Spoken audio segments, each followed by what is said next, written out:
Freddy's coming for you.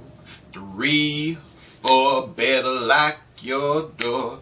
5, 6, grab a crucifix.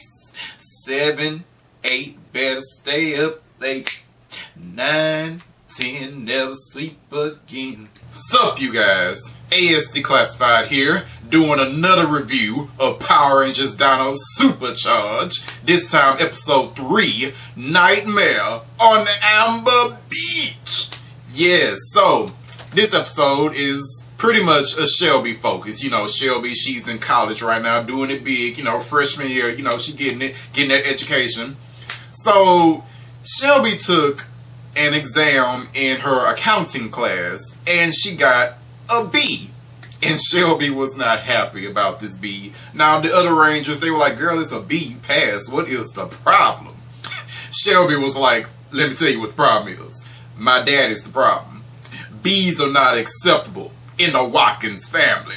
Alright, you have to have an A. And then her daddy came up behind her, like they went down the museum talking, and her daddy came up behind her like, oh, B? What the hell going on here? What? A B? You know, I love this. I related so much to this scene.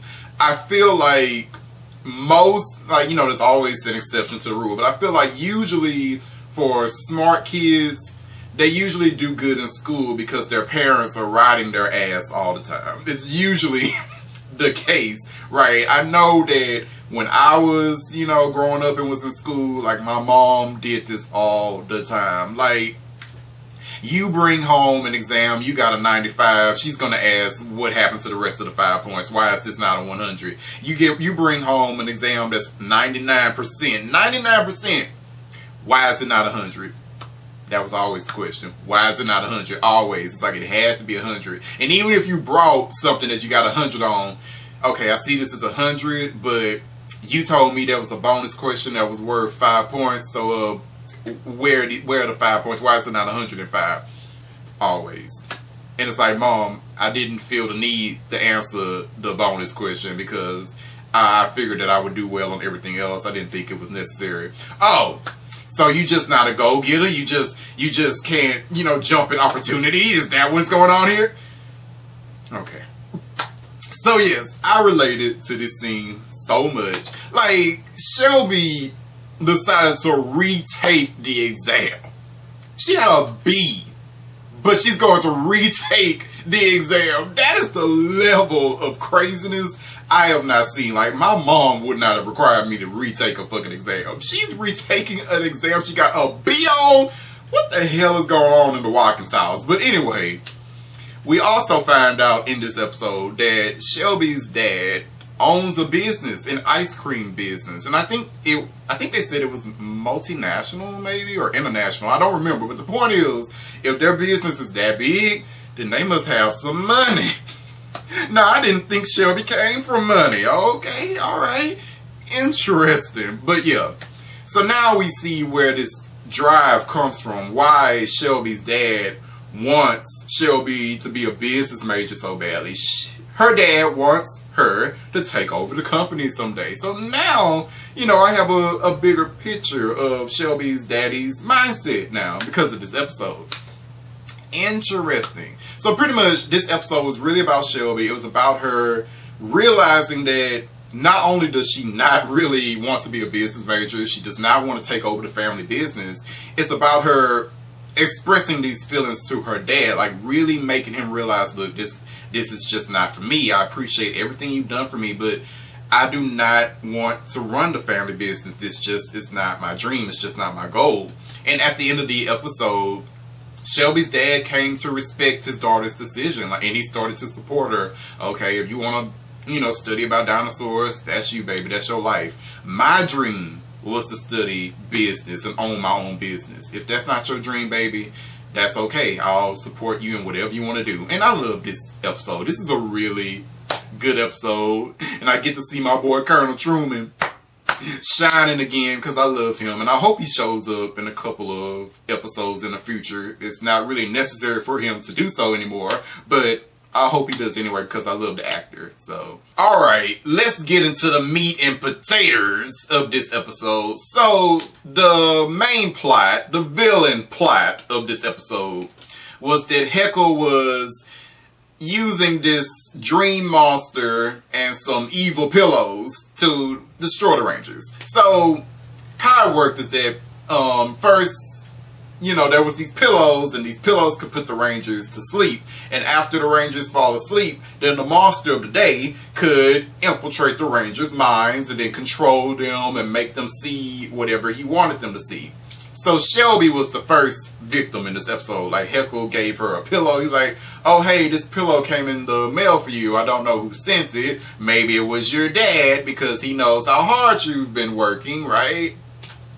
So Shelby takes this pillow, and it instantly puts her to sleep. And after that, the monster of the day goes inside of her mind, starts controlling her thoughts and what she sees. So Shelby, I guess Shelby was sleepwalking, I don't know. But she gets up and she sees her fellow Rangers as Viveks. So she instantly starts to attack them. She pulls out her saber and she's trying to slice and dice their asses. And it was hilarious. I loved it. But yeah, Tyler at one point, he picked up the pillow and he tried to use it, I guess, as a shield against Shelby. How a pillow was going to protect him from a sword, the world will never know. But yeah, Shelby sliced up that pillow and that's what broke the spell and woke her up, right? So after that, the Rangers started to figure out what's going on. So a monster got into your mind, the pillows put you to sleep. So we can't fall asleep until we find this monster and kill it. So the Rangers had to force themselves to stay awake like all night and all day and shit. So they just doing stuff to keep themselves awake, like playing games, sparring and shit. Shelby's over here studying. I'm sorry, for me, studying, that would be the thing that definitely would put me to sleep if I'm already tired. Like, pretty much this whole episode was Nightmare on Elm Street, but for kids. Pretty much. So at one point, Heckle was able to get all of the Rangers to fall asleep except for Shelby. So he got all the Rangers to fall asleep and he even stole their energems, right? But then Shelby caught his ass red-handed. She caught him, she was able to destroy the pillow that put all the other Rangers to sleep. And so now the secret is out. The Rangers know that Heckle is evil and that Heckle is also Snide. So after the Rangers discover that Heckle is evil, he turns into Snide. And Snide says something like, once I find your base, I'll destroy you all, or something, you know. And then the Rangers are like, wait, he doesn't know where our base is? And this comes from last week's episode where the villains forgot everything at the end. I'm still annoyed at that, but whatever. So yeah, the Rangers save the day. They kill the monster of the day. Blah, blah, blah. You know, of course, blah, blah, blah. Yeah, this episode overall, I said it before, I enjoyed it. I'll probably give it a 4 out of 5. But the only hiccup is that they reminded me of last week's episode where the villains forgot everything. But yeah, other than that, I loved it. Shelby, you rock, girl. So if you're watching this review, what did you think about episode 3 of Power Rangers Dino Supercharged? Did you like it? Did you hate it? Did you think it was meh? Let me know in the comments if you would be so kind. Alright, later you guys.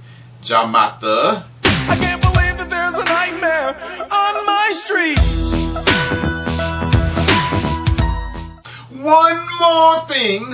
So, I've been thinking about this. Why isn't Dino Charge taking advantage of like the holidays and like major events that's going on right now? Like last week, you know, was Super Bowl weekend, and instead of Power Rangers Dino Charge making a football episode, they decided to talk about marathons and Riley not getting along with his ex-boyfriend or something. It's just, why not have a football episode? Power Rangers have had football episodes before. Oh well, missed opportunities. And again, with this week's episode, this is Valentine's Day weekend.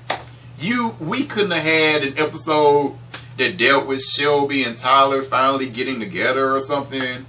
I mean, and you could have mixed this up with this nightmare episode. You could have involved their relationship somehow in this episode.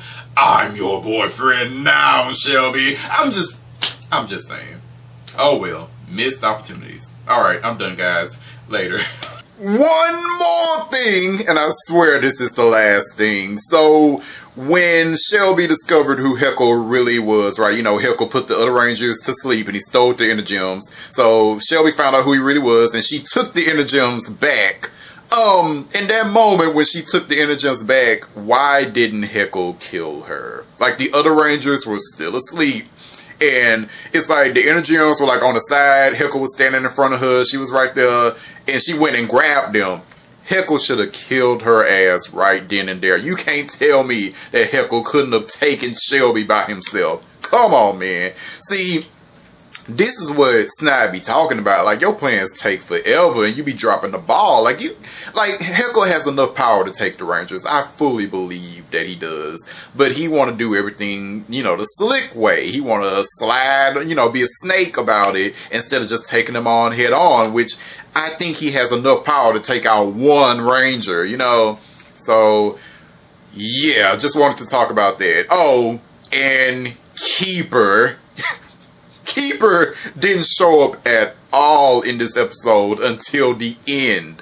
Until the last scene of the episode when the Rangers are about to eat ice cream cake from Shelby's daddy. That's the only time he showed up in this whole episode. Like, Keeper, what do you do, man? What do you do? Alright, I'm out for real this time.